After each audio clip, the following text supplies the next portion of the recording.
Bonjour, c'est Julien, votre apiculteur. Cette année, je vous emmène dans une nouvelle série de vidéos. Cette série m'est venue à l'idée à force d'entendre ou de lire des remarques sur le fait que nous, apiculteurs professionnels, nous étions très interventionnistes sur les colonies d'abeilles, très intrusifs dans la vie de la ruche et que nos visites répétées tout au long de l'année dérangeaient cet insecte. Bref, que nous étions bien peu soucieux du bien-être animal. Alors déjà, il faut comprendre deux choses. La première, c'est qu'un apiculteur professionnel gagne sa vie sur les produits de la ruche, le miel, la gelée royale, le pollen, etc. Et il lui faut donc des ruches productives. Donc les interventions que l'apiculteur fait sont dirigées dans le sens d'avoir des ruches productives, donc des ruches en bonne santé. Et deuxièmement, c'est qu'un apiculteur professionnel qui a 200, 300 ruches, comme c'est mon cas, 400, voire 600 tout seul, ne peut pas se permettre de multiplier les visites pour le plaisir. Donc il va à l'essentiel, c'est une question de rationalité. Donc cette année, je vais vous montrer quelles sont les visites que je fais dans mes colonies. On a coutume de dire qu'il y a autant d'apiculture que d'apiculteurs, donc ça ce sont mes méthodes. Et des visites intrusives, dans la colonie, j'en ai dénombré plus ou moins 8. Donc on va commencer par la première, qui est la visite d'automne. Bienvenue dans ma ruche.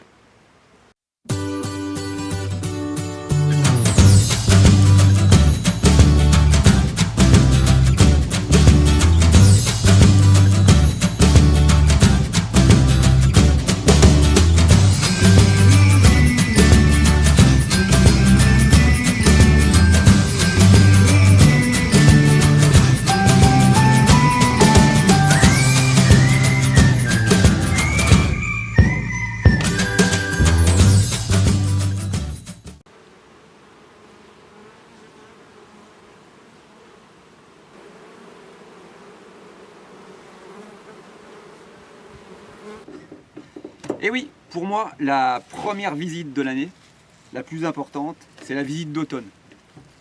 Alors, la visite d'automne, c'est toujours un peu difficile puisqu'on a derrière nous toute une saison où on a travaillé vraiment comme des fous.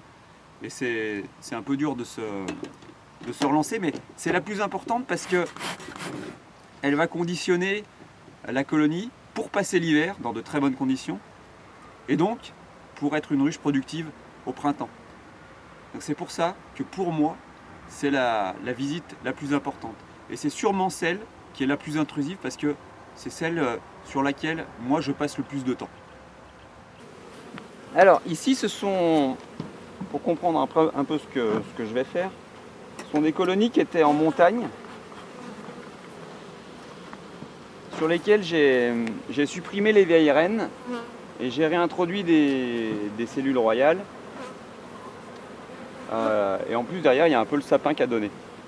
Donc logiquement là-dedans il y a pas mal de miel et donc il y a une nouvelle reine normalement. Donc la visite d'automne là sert déjà pour moi à voir si la nouvelle reine a été fécondée, si elle est belle, la trouver si possible et la marquer, puisque ça facilite tous mes travaux qu'il y aura au printemps. Donc voilà.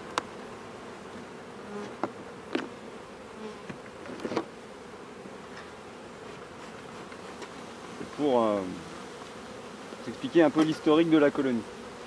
Donc là-dedans, il y a une nouvelle reine pas marquée qu'il faut trouver et réorganiser la colonie, voir si la ponte est jolie, etc., etc., si les réserves de miel et de pollen sont abondantes. La première chose que je fais, c'est que je gratte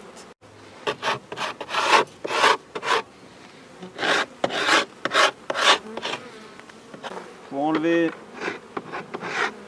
la propolis qui colle. Alors ça c'est mon confort personnel. Et aussi un peu les abeilles crevées qu'il y a sur les bords, parce que ça arrive d'en écraser quand on referme, même si on fait attention. J'enlève la cire qu'il y a dessus.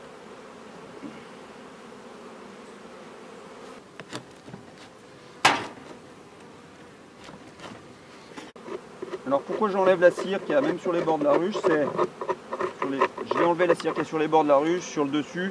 J'enlève aussi les ponts de cire entre les cadres.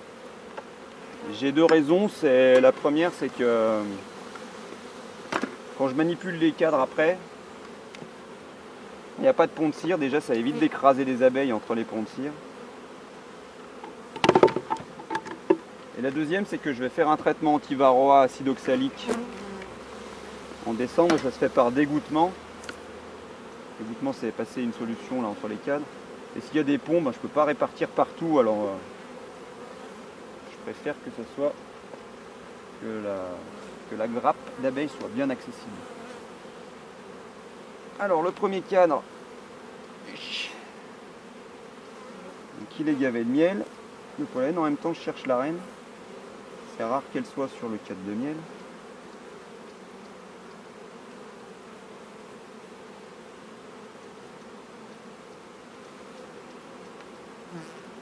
Donc là, on sait tout de suite que c'est une colonie qui a énormément de réserves. Alors par contre, bon, c'est du miella. C'est pas forcément top pour hiverner, mais on va faire avec. Hein. Le miella, les abeilles le digèrent moins bien. Donc deuxième cadre, miel et un petit peu de couvain en bas, un petit rond de couvain.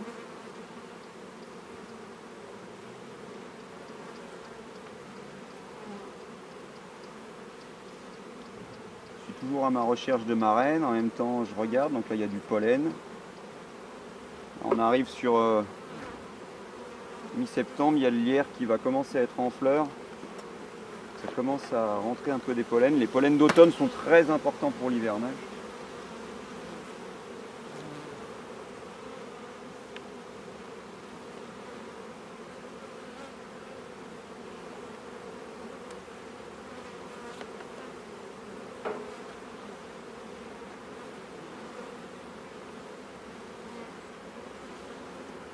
On est sur du couvain ouvert, donc des larves, c'est pondu, donc il y a une reine. Ça on l'avait déjà vu avant.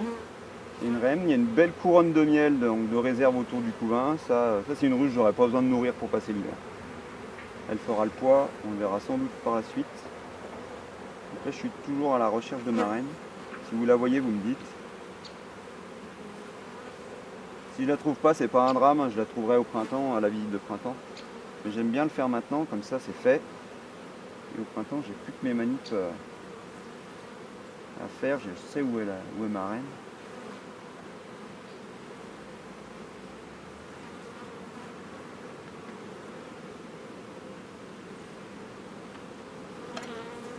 Donc je recale ma colonie à droite. Pourquoi? Parce que sur ce rucher-là, sur de nombreux ruchers, j'ai plus de soleil sur midi et sur l'après-midi que le matin. Donc cet hiver, le soleil, je l'aurai surtout là et là-bas. Donc pour bien réchauffer la ruche, je la colle à droite.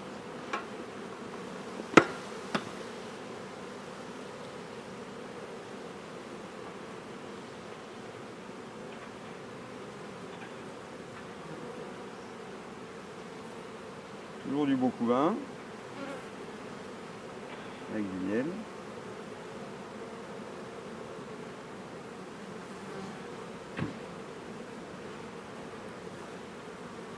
Je cherche madame. Alors j'ai remarqué que le matin j'avais du mal à les trouver. Je ne sais pas si c'est parce que je suis pas réveillé ou elle se planque le matin. Mais...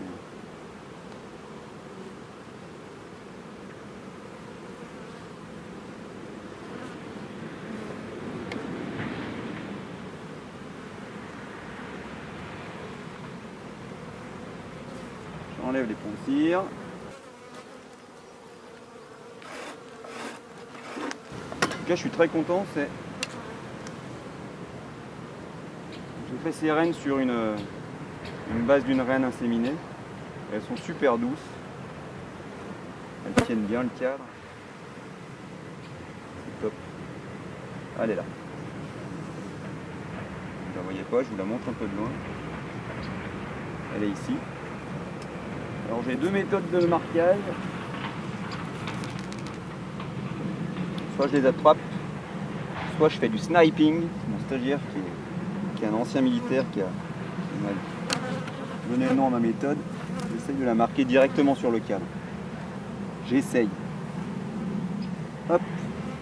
Et voilà, le petit point sans l'attraper, sans la toucher. Elle est marquée. Tac. Marquée sur le cadre. Qu'est-ce qui m'est arrivé? Donc, je sais qu'elle est là.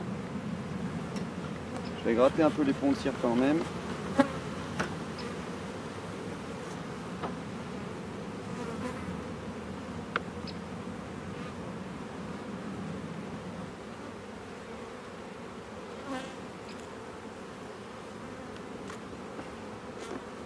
Bon, là, il y a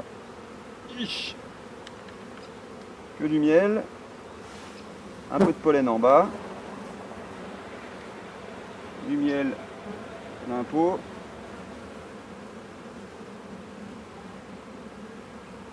Et le dernier cadre, qui est mon cadre à mâle. Voilà, bon.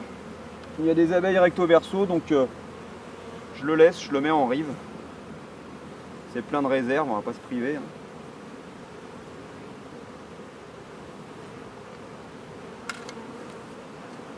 Voilà. Donc j'ai resserré ma colonie à droite. J'ai pas eu besoin de la réorganiser, là, elle s'est bien organisée toute seule. Du miel, du couvain, du couvain, du couvain, du miel, du miel. Voilà, parfait. Le soleil dominant sur le côté droit de la ruche. Alors ça c'est mon traitement anti-varroa. Puisque je suis en apiculture conventionnelle pour le moment. Même si je suis en train de systématiser les techniques bio sur toutes mes ruches. J'avoue que j'ai encore un peu la trouille de m'en passer quoi. Donc je l'ai encore mis cette année.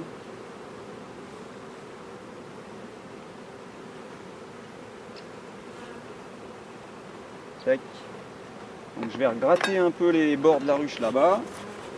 Pour qu'au printemps il n'y ait pas de pont de cire pour susceptible d'écraser les abeilles. Hop. Quand je remettrai des cadres.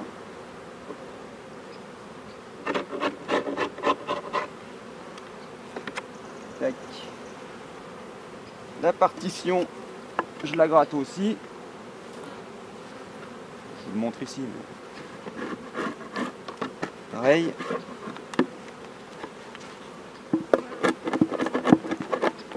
Aïe. Tac.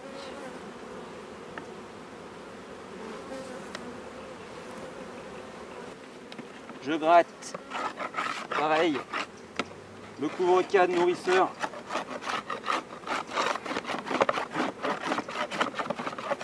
Pareil, enlever la cire pour éviter de craser les abeilles sur les cadres quand je le remets. Puis aussi pour que ça évite que ça colle et que moi ça me facilite le travail. Puis gratter la propolis avec sur les bords où il y a des résidus d'abeilles mortes. Voilà, là c'est propre. On va le reposer.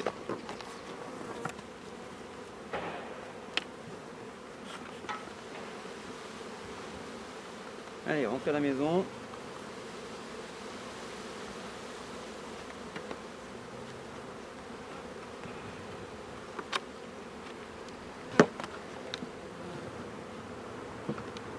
Je referme. Je mets mon toit.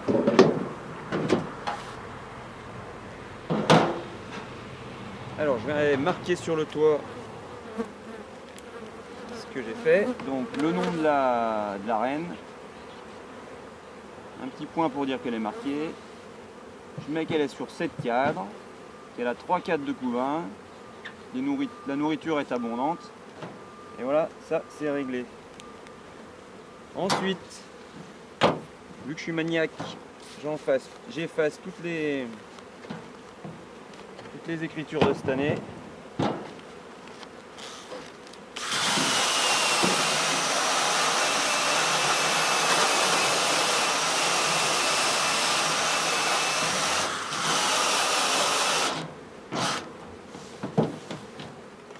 Et enfin, dernière chose, je la pèse.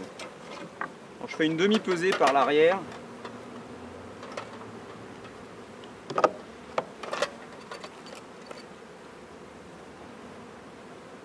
ça m'indique 28 kg. Donc je le note en haut à droite. Après j'ai une grille de poids en fonction des tailles des colonies. Alors moi pour l'hiver dans ma région, quand elles sont sur 8-9-4, il faut qu'elles fassent sur 9-4 37 kg. Après c'est dégressif. Il me semble que sur 7 cadres, il faut que ce soit entre 30 et 32 kg, selon mes pratiques. Hein. Donc là, elle fait 28, donc ça veut dire que je vais juste lui apporter ou je vais attendre que le lierre soit en fleur. Soit elle va compléter les réserves avec le lierre, il faudra rien que je lui apporte. Si dans 15 jours, 3 semaines, elle fait toujours 28 kg, voire un peu moins, je lui apporterai 2-3 kg de sucre. C'est tout. Cette ruche-là, elle n'a rien eu d'autre de toute l'année. Et enfin, la dernière chose que je fais, c'est je remets la porte d'entrée, côté réducteur d'entrée. Donc il n'y a que les abeilles qui peuvent passer. Ça évite que les souris, les lézards ou les opossums rentrent dans la ruche pour passer l'hiver. Voilà, donc là c'est une petite barrière anti-intrus. Ça évite aussi que les ruches un peu plus faibles que les autres, mais bon c'est pas mon cas, je garde pas les ruches faibles, se fassent piller par une autre ruche un peu plus forte, avide de réserve. Voilà, donc cette visite là, vous avez vu, elle est vraiment complète, on déplace tous les 4, je suis assez interventionniste. Quand je parle pas face caméra, c'est une visite qui dure 6-8 minutes quoi. Sauf si je trouve pas la reine tout de suite, que je refais un deuxième passage, mais grand max 10 minutes, et je referme. Et cette ruche là, je la rouvre plus avant le 15 mars, dans 6 mois. Il y a là quand même la moitié de l'année où j'y fais rien du tout, quoi. Voilà, là vous venez de voir une visite d'automne qui s'est très bien passée. C'est la plupart de mes visites, puisque le gros du travail a quand même été fait en amont sur toute la saison, chose que vous verrez l'année prochaine. Je ne vais pas revenir sur les ruches bourdonneuses ou orphelines voilà, qu'il faut secouer. Je ne vais pas revenir non plus sur les ruches faibles dont je me débarrasse en les réunissant avec d'autres, et les ruches malades que je détruis. Par contre, ce qui peut arriver souvent, c'est de réorganiser la colonie. Il y a un peu trop de cadres de miel d'un côté, donc on équilibre tout ça. Et puis ce qui arrive le plus souvent surtout, c'est de resserrer la colonie. N'hésitez pas à resserrer vos colonies, que vraiment les abeilles soient serrées les unes contre les autres, qu'elles occupent bien tous les cadres pour réchauffer tout ceci, pour avoir les réserves de nourriture bien accessibles. Voilà, donc là je vais vous montrer une courte vidéo où je fais cette manip très très simple. Donc là un cadre surtout miel, il y a un peu de couvain, c'est pas folichon. La population n'est pas extravagante, alors ce qui va se passer c'est qu'on va la resserrer cette colonie. Je vais lui mettre son dernier cadre de miel. Tac. Bon. Hop, je le remets, c'est propre, comme ça j'écrase plus personne. Et ça c'est mon cadre à mâle. Donc il y a peu d'abeilles dessus. Alors moi je le mets en rive. Généralement elle le nettoie.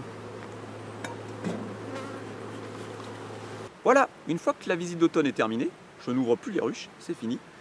Par contre on les a pesées. Donc en fonction du poids, je rajoute ou pas du sirop. Les poids que j'ai moi calculés dans mes pratiques le sont parce que j'essaye de faire en sorte que mes ruches passent l'hiver sans que j'ai besoin de rajouter du candy. Hein, donc on va voir cette petite manip de nourrissement.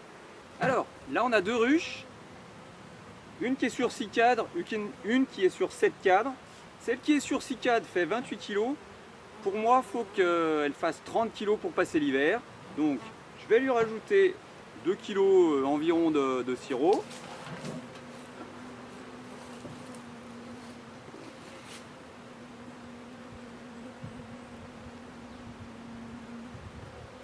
Donc un demi-nourrisseur. Hop, pas plus. Voilà. Et celle-ci, elle est sur 7 cadres et elle fait 35 kg. Donc pour moi, 7 cadres, il faut qu'elle fasse entre 30 et 33. Donc elle a même un peu plus. Donc je ne lui donne rien du tout. Voilà, ces 2 ruches sont maintenant prêtes pour l'hivernage. Et voilà, cette petite vidéo sur la visite d'automne est terminée. La prochaine visite dite intrusive aura lieu au printemps. Hein, donc je vous donne rendez-vous à cette époque pour un nouvel épisode. Allez, à plus dans ma ruche!